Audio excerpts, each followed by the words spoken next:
I did. She hid a smile as she hoisted her bag over her shoulder.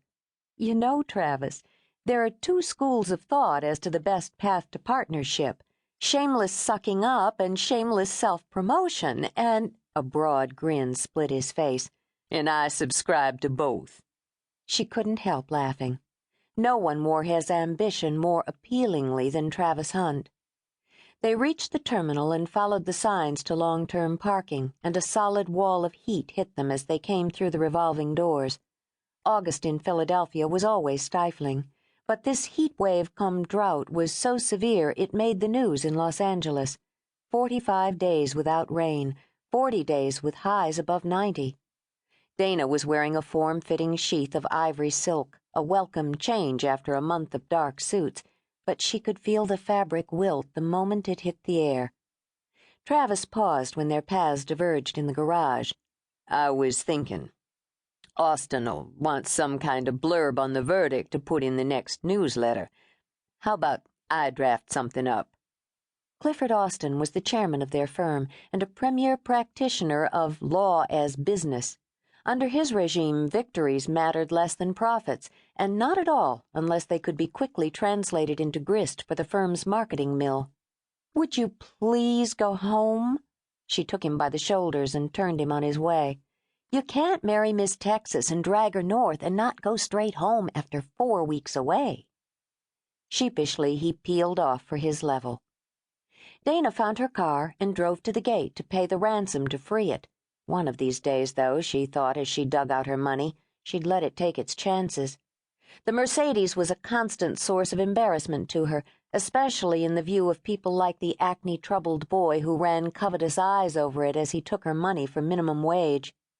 She pictured herself more comfortably in a minivan like the other moms, or maybe a little red Miata to show she was still frisky.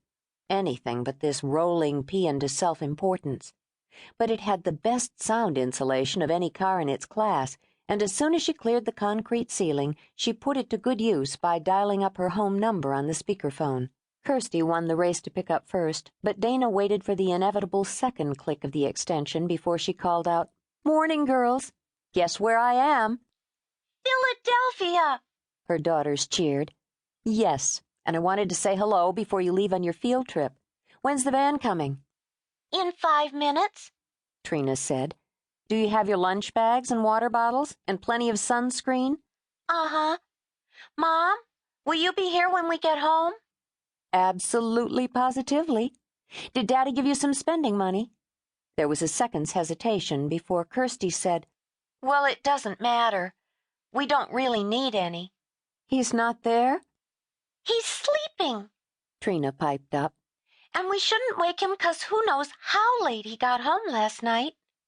The roadway blurred into gray mist as a rush of tears came to Dana's eyes. "I see," she murmured.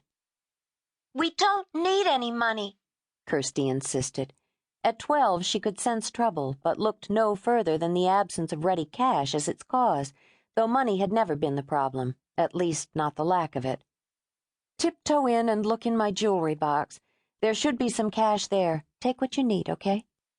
"Okay. I love you." Love you too," they chimed.